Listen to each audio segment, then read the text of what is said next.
Untuk hari ini ada pengumuman dari sekolah hasil dari rapat waktu hari Jumat kemarin. Yang pertama, untuk mulai hari ini sampai ke depan pada waktu pembelajaran HP tidak boleh ada yang digunakan. Jadi siswa harus diwajibkan untuk fokus.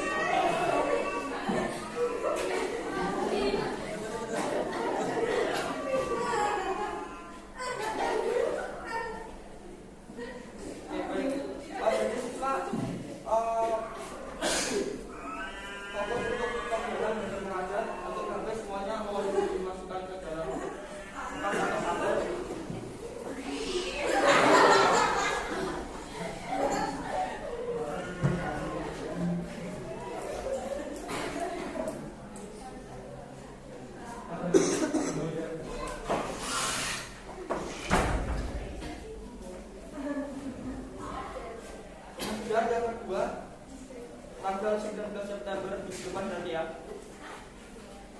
itu akan diadakan UHB atau ulangan ujian pertama, jadi semacam UTS. Mungkin itu untuk informasinya. Kemudian untuk hari ini materinya adalah sistem dan struktur politik ekonomi Indonesia untuk demokrasi liberal. Ada yang tahu demokrasi liberal itu apa?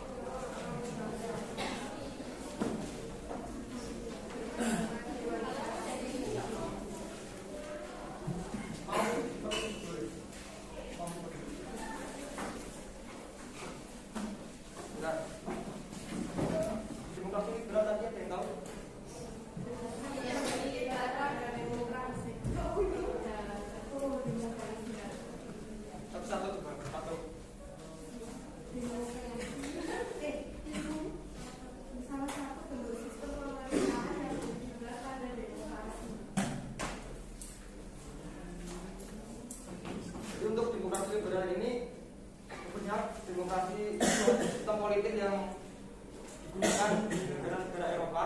Untuk Indonesia sendiri dulu pernah menggunakan di tahun 1950 sampai 1959.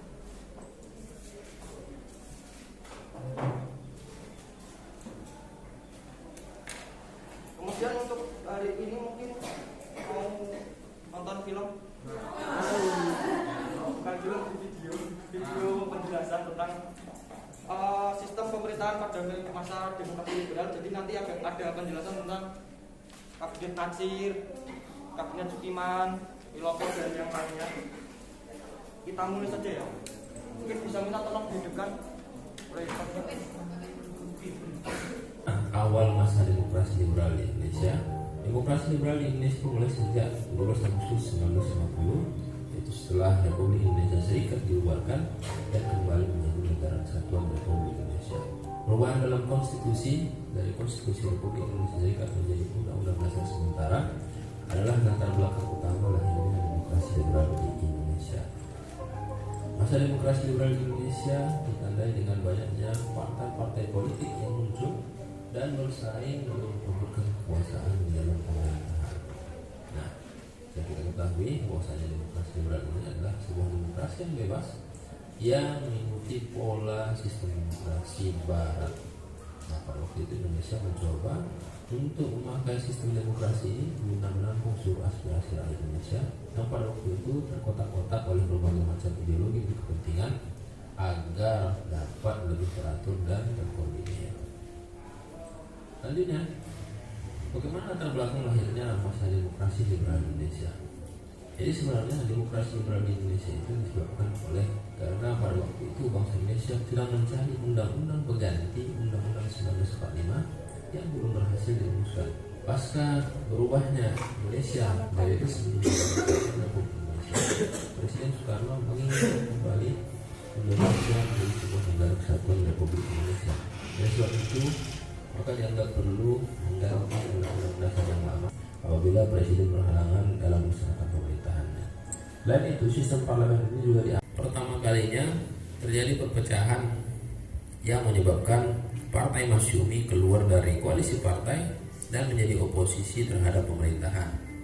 Adapun menjadi program kerja dari kabinet Ali yang pertama ini adalah yang pertama untuk meningkatkan keamanan dan kemakmuran rakyat, kemudian berusaha untuk melaksanakan pemilu secepatnya, kemudian yang ketiga adalah melanjutkan usaha bangsa Indonesia dalam pembebasan Irian Barat, melaksanakan politik luar negeri bebas dan aktif, peninjauan kembali hasil persetujuan KMB, dan yang terakhir adalah penyelesaian konflik politik. Adapun capaian kerja yang diperoleh oleh kabinet Ali yang pertama adalah kabinet ini berhasil merampungkan persiapan pemilu yang akan dilaksanakan pada tahun 1955. Kemudian kabinet ini juga sukses dalam menyelenggarakan konferensi Asia Afrika di Bandung pada tahun 1955 yang menjadi dasar pergerakan politik luar negeri bebas aktif Indonesia. Akan tetapi meskipun capaian kerjanya sudah sangat cukup bagus, tetapi masih tetap ada kendala yang dihadapi oleh kabinet ini. Yang pertama adalah gerakan separatis di berbagai daerah yang tak kunjung selesai dan masih tetap ada, sehingga menyebabkan gangguan-gangguan keamanan yang menyebabkan kondisi politik menjadi tidak stabil. Ditambah lagi dengan konflik internal TNI yang menyebabkan kabinet ini tidak dapat berkoordinasi dengan baik dengan aparat keamanan pada waktu itu, sehingga sulit untuk menangani masalah-masalah yang terjadi di berbagai daerah. Dan juga masalah korupsi dan inflasi keuangan yang memperparah keadaan ekonomi Indonesia pada waktu itu. Tambah lagi dengan konflik antar partai politik yang semakin meruncing. Mungkin saya mau menyampaikan untuk ulangan dari minggu lalu itu sudah ada beberapa yang saya koreksi. Ada yang nilainya 4, 7, ada yang 9 juga sudah ada. Mungkin karena nilainya seperti itu, mungkin ulangan harian selanjutnya mau seperti apa? Hah? Bilang dada.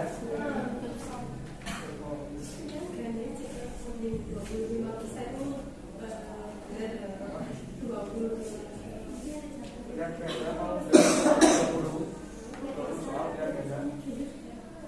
Ya.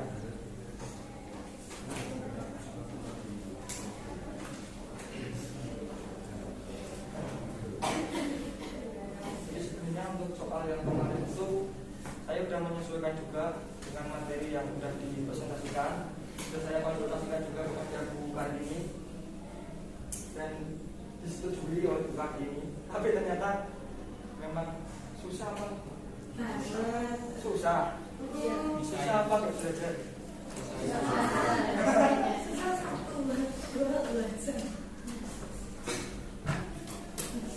Baik, mungkin untuk orangnya bisa dilanjutkan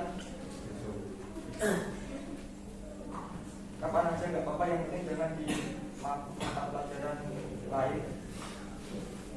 Mungkin untuk hari ini saya cukupkan dulu. Setelah ini mapelnya apa? Bisa dipersiapkan untuk biologi nanti atau bisa dilanjutkan juga. Untuk minggu depan semoga lancar baginya.